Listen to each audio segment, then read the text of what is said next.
I recently talked about lowering the pan before I put the body and the engine and all the weight back into it. Now, in the past when I've done lowering jobs, I've basically got a standard scissor jack. I put it underneath the spring plate, and then because of the weight of the body and the engine that's pressing down, when you jack it up, it gives you a little bit of lever on the spring plate, enough to lever it off the edge of the stop, or the ledge, whatever you call it. And saying it's a controlled, safe way to lower the spring plate back down so it don't go twang and take your fingers off. So I had the dilemma of how am I going to bring the spring plate up in a safe manner without any weight on the pan.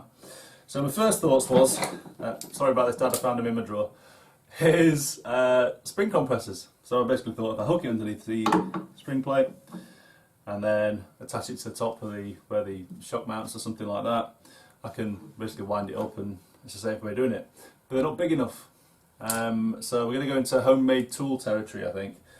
So anyone who's got a Subaru Beetle with a RJ's bell housing probably know what that is. They're very irritating to release the thrust bearing. And I've also got this bad boy, which is a homemade slide hammer. Unfortunately, it just makes me look like I'm wanking the giant robot off. I actually call it John Holmes.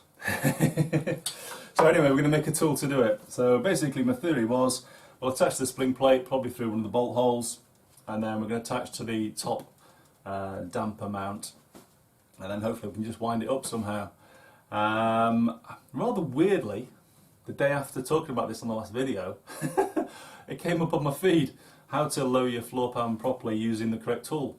So I had a quick look, and bear in mind I'd not searched for how to lower your pan, and I'd not searched what tool to use. Weird, don't you think? Google hears everything. Anyway, so this guy on this video, I forget what channel it was now, had a proper tool for doing it, and it basically did exactly what I've just described. So he just attached a bolt through the top mount onto the spring plate. So if it's something you need to do, you can actually buy this tool by the looks of it, because it did look a professional thing. But we're going to make one today. I like making tools. Okay, hopefully this is going to be super simple. So I've got a length of threaded bar. It's M12 and it's about ½ a metre long, but say probably way longer than it needs to be. I've got a length of tube. We're going to be chopping that right down. It's about 1mm wall, so it's reasonably chunky, strong stuff. And the threaded bar slides through that quite nicely. We have a standard Beetle bug Volkswagen top damper bolt, and say any bolt will do. I just happen to have the right one from a big box of bits. A small length of steel, and this is about 3mm mild steel. It looks fancy, but I've just used it for something, but it's just 3mm mild steel. We're going to be welding that and the tube together. Nut and a washer. Now I think this will be the best option. I think this option will probably work the best, and also it's reversible, so we can have it so you tighten up from the top, and I think we should be able to flip it over, and hopefully it'll work from below as well. However, when I was searching for a bit of steel, I came across the old track rod end, which I chucked in the scrap bin, and I reckon I can modify that for a non-welding option, so basically you could make one without doing any welding. I'm not sure that would work in reverse though, so we'll have to look into that one. So we're going to do both methods, we're going to make both of them, and see which one works the best. Hope I've not bent that too much.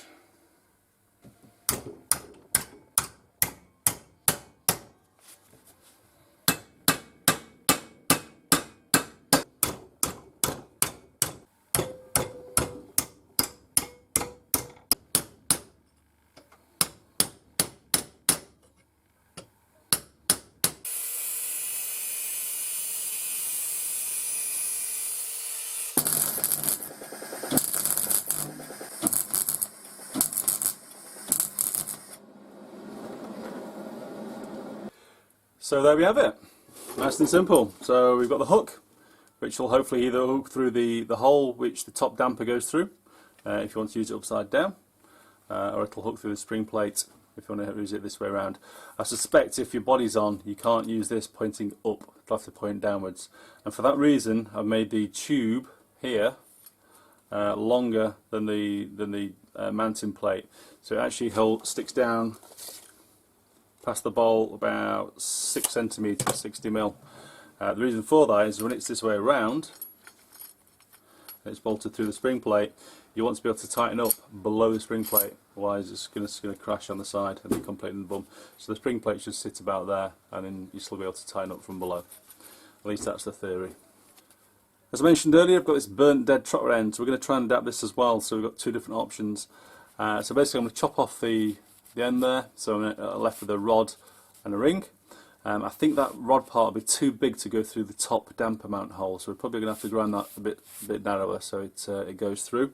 And then very basic, you hook onto the spring plate through one of the holes using the bar. That'll be in your damper top mount. Washer. Nut. And I'm not sure it'll work upside down either, so obviously for that reason this is probably the better option if it works. But if you can't weld, might be an option for you.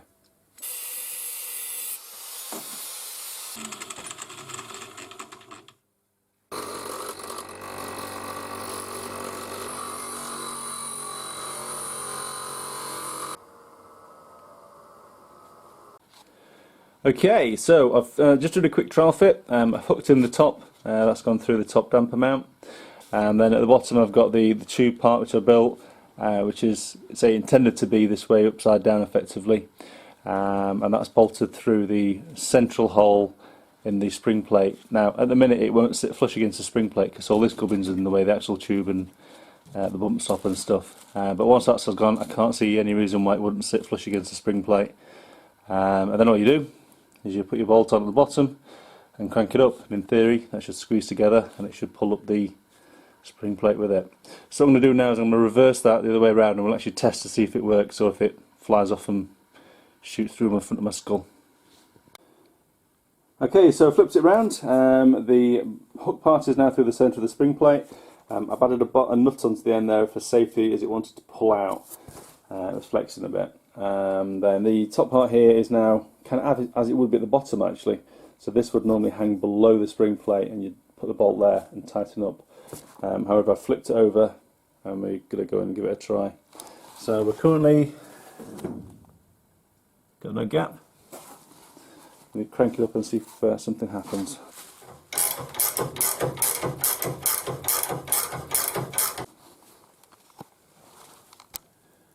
We've got a gap. Hey, excellent. We've got a working tool. I'm really tough with that. I'm just going to try the other piece now, the other top part we made, see if that works. It should do, but just to be sure. The non-welding option. So basically I've ground down the shaft on this a little bit so it goes further in. So it goes right up to the ring basically. And I've chopped the end off it, took about an inch off just to make it easy to use. The angle on the hook at the bottom was probably a bit tight, so it was about 90 degrees, and if you're using that because it sits further away from the top mount, you'd have to probably have less of an angle on that as well. But we'll give it a quick try, it should be okay.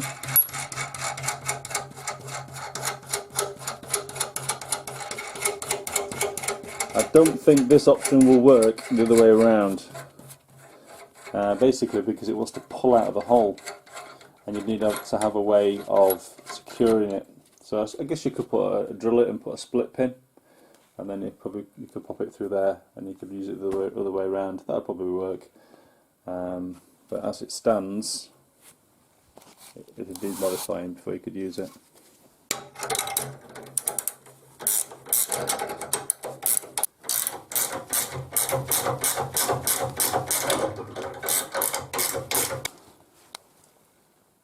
We got a gap.